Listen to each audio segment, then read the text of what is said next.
Hello and welcome. This is Paul Sandhu, and today is another beautiful sunny day here in the great big city of Toronto. And as I'm driving, I thought I'd do a little talk again about my favorite subject, which is God, my Creator, and His Word, which He has given us to bring us knowledge and understanding of Himself. And this, what I'm referring to, of course, in the English language, is the King James Bible. Okay, so today I was actually, in the last few days, I was reading, or actually I was listening to, as I drive around, I just play scripture in my car, and as I was driving, I was listening to the book of Daniel. Daniel, of course, is like the book of Revelation of the Old Testament, and the prophet Daniel recorded many visions, which are very, very amazing, in the sense that they're almost like a science fiction movie or something, that when you're reading it, the images that it brings up are something like you would watch, like I said, in a science fiction movie. Okay. Well, one of the interesting things that I observed in the book, through the book of Daniel, is that there are so many different creatures that he mentions in those visions that he has. He mentions like angels. He mentions also other beings like the Watchers. He mentions people that seem to be almost human. He uses terminology such as that he had the appearance of a man. So one thing we do come to understand in the Bible is that the physical world, it is only a very, very small part of the entirety of God's creation. And this is where we have a limitation as people of flesh and blood, is that we only think, even Christians, even us believers, it is very difficult for us to see beyond the veil of the flesh. Okay, that there is something that exists all around us.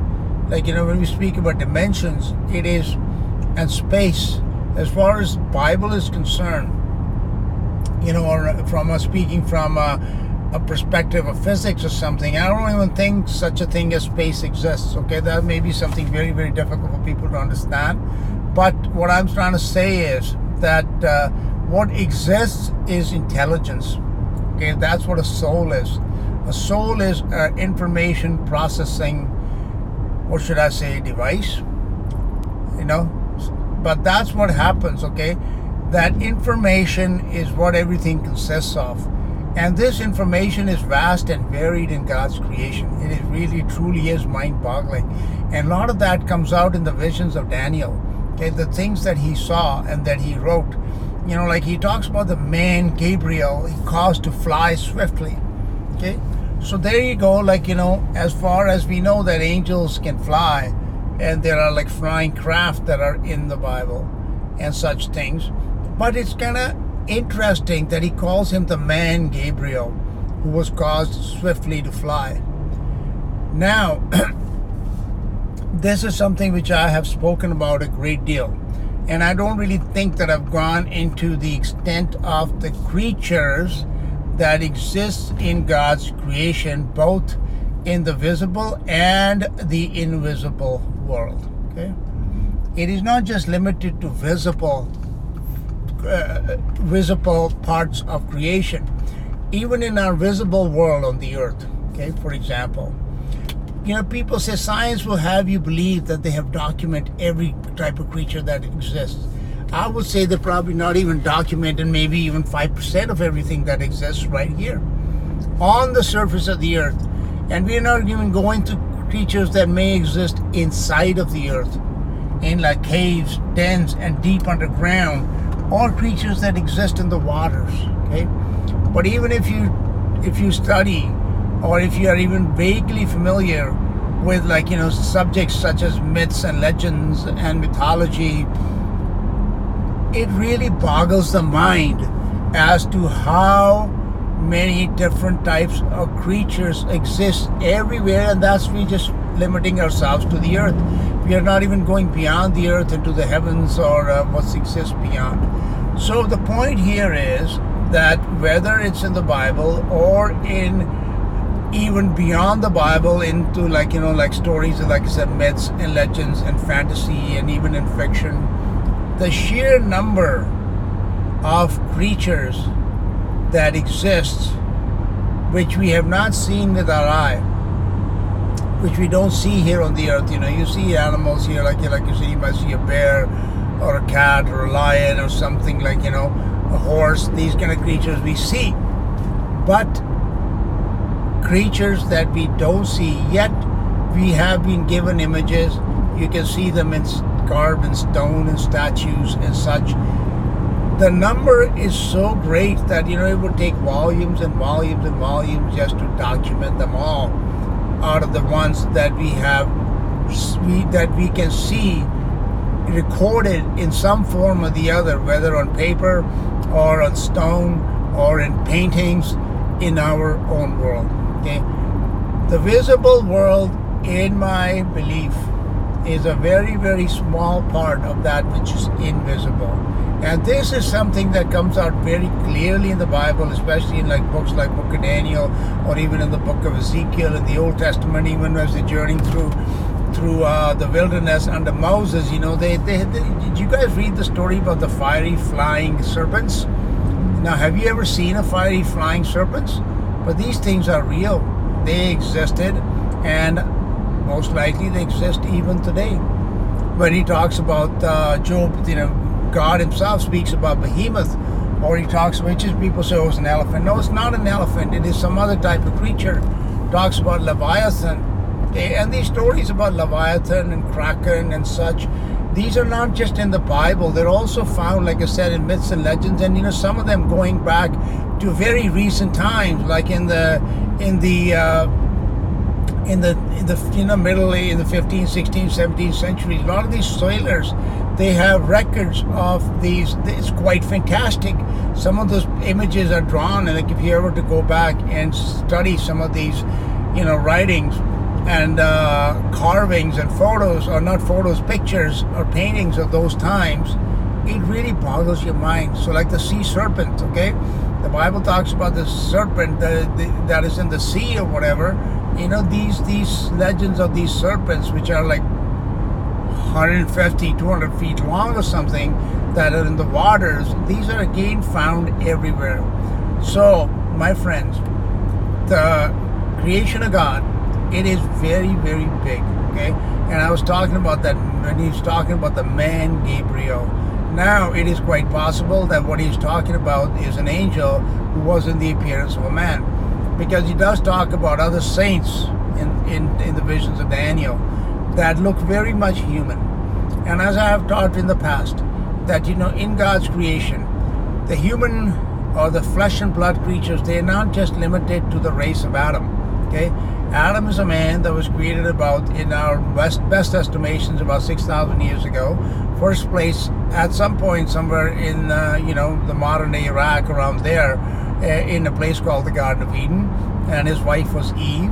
So Adam and Eve, they're the first parents of this race that exists on the surface of this earth today. They are the parents for most part, okay? There has been some contamination since then in the genetic pool, which has led to all these various races that exist today. But for the most part, the parentage of these human race that exists on the earth today is from Adam and Eve, and it's very recent. However, both in the Bible and in mythology and other myths and legends, there are so many reports documented of other human beings, of other human races that are not descended from Adam and Eve, that actually predate Adam and Eve, that they just can't be dismissed. Okay, in the Bible, these ancient human races, they're called the sons of God. Okay, the sons of God are not angels. This is what I've taught, and I have numerous videos on my channel. You can just click on the history playlist, and that's one more thing. A lot of people don't know how to use YouTube, and they write to me, oh, I wish, one person just written, I wish you had an email. Well, on YouTube, when you go to somebody's, first of all, you do is, there's a little picture of every channel, right? So there's a little one of mine that says Teacher of the Word. So if you click on it, that'll take you to my channel. And on my channel, there will be something that'll say About. And if you click on About, it'll tell you, like, if a person whose channel it is has left some kind of contact information, like an email address or a phone number or something like that, it'll be there. So my email address is there. Okay, so people don't know how to use YouTube. Okay. Secondly, if you like the works of some person, or if you want to, to watch my videos, then what you can do is click on the channel. And the channel, they have what's called playlists. Playlists are something that divides, the person who has created that, has created that channel. That person has divided his videos into sections. Okay, so that's called a playlist. So first you go to the channel, then you look under the playlist. And if you look under the playlist on my channel, you will see that I have numerous videos which are called Bible history videos. Okay, so in these Bible history videos, you will see that there are many videos that provide evidence of history in the Bible that predates Adam and Eve. They'll talk about the evidence that's in the Bible documenting that the sons of God, they are not angels, they are humans. Okay, so the Bible does have information about pre-Adamic human races. It's in there. Whether a person believes it or not is up to them. And this is again confirmed in the Bible, that these saints that are mentioned, for example, in the book of Daniel, they're not necessarily saints that have been descended. They're not like Abraham, Isaac, or Jacob, or some that are descended from Adam. No, I would say that these saints that are being mentioned, these are saints that are they're not angels. They are humans that predate the Adamic race. Okay, and this is again, like, you can see in all the visions of Daniel. This comes out quite clearly that there are certain creatures that are being mentioned, certain man-like beings that are mentioned, that is very difficult to reconcile and think of them as angels. It is not supported by the evidence in there. So this is again confirmation of all the things that we learn in the Bible, which are also supported, like I said, by some of the myths and legends. The difference between myths and legends and mythology in the Bible is this. The Bible, first and foremost, begins with God. In the beginning, God. And it ends with God. Come, Lord Jesus, is the very last verses in the Bible. Okay? So, Jesus is God, and God is the creator, and it is mentioned right from the very beginning. That's what we are told. That's where it's our journey of understanding begins with God, it ends with God. Alpha and Omega. That's where it is. Whereas in mythology is corrupted history. Okay, so this is where people say, oh, you shouldn't mention mythology. Well, you know what?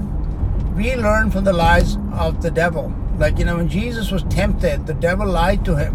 And Jesus corrected us and gave us a better understanding of God and His Word from the lies of Satan. So everything that is a lie in this world, it makes the truth that much more obvious and greater. All that is darkness, it makes the light shine so much brighter. If now it's just a morning time and the sun is shining, it's beautiful. If there had been no darkness, we would never understand this light and we would never appreciate it. That's what happens. Okay, so when I say that mythology is corrupted history, it is not that I'm saying that everything that you're going to read in mythology is the truth. No, it is not. It is mostly a lie. Yet out of those lies, we can gain some nuggets of truth, okay, if they are supported by the Bible. And like I said, the Bible talks about these creatures which are so different than what we see with our eyes, whether beasts or human beings.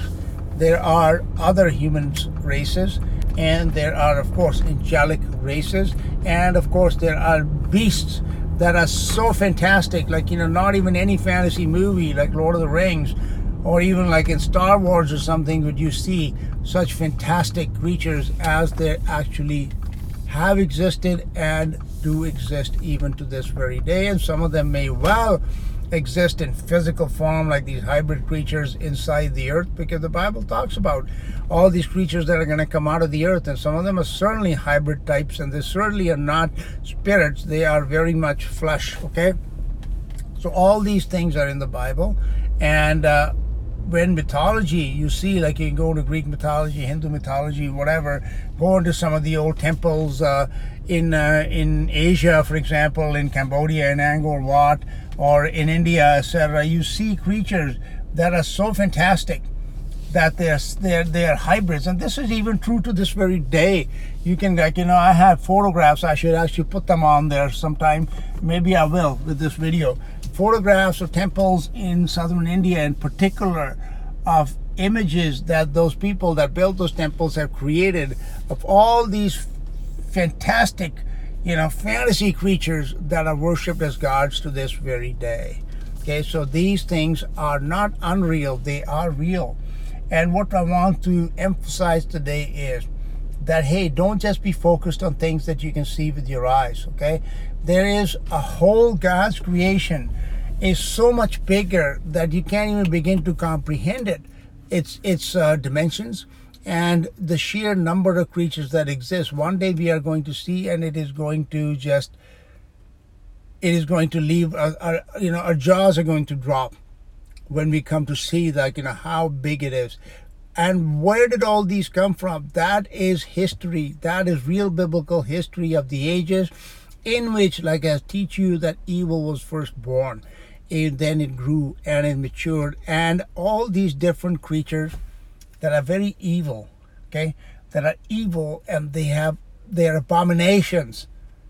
They are all a physical manifestation of all of the facets of evil. Okay, evil is multifaceted, nearly infinitely so. So therefore, there are an infinite number of creatures that signify one facet of that evil. Even in physical form, they did in the ages that went by, in the Silver and the Bronze ages. And then most of them, I believe, were destroyed, and now they still exist, a lot of them, as disembodied spirits. Okay, so these creatures, they all had their origin, and some of them, like we can see, the good ones we can see in the book of Daniel, but also talks about the evil ones too, with all these different type of beasts that he saw in his visions. Okay,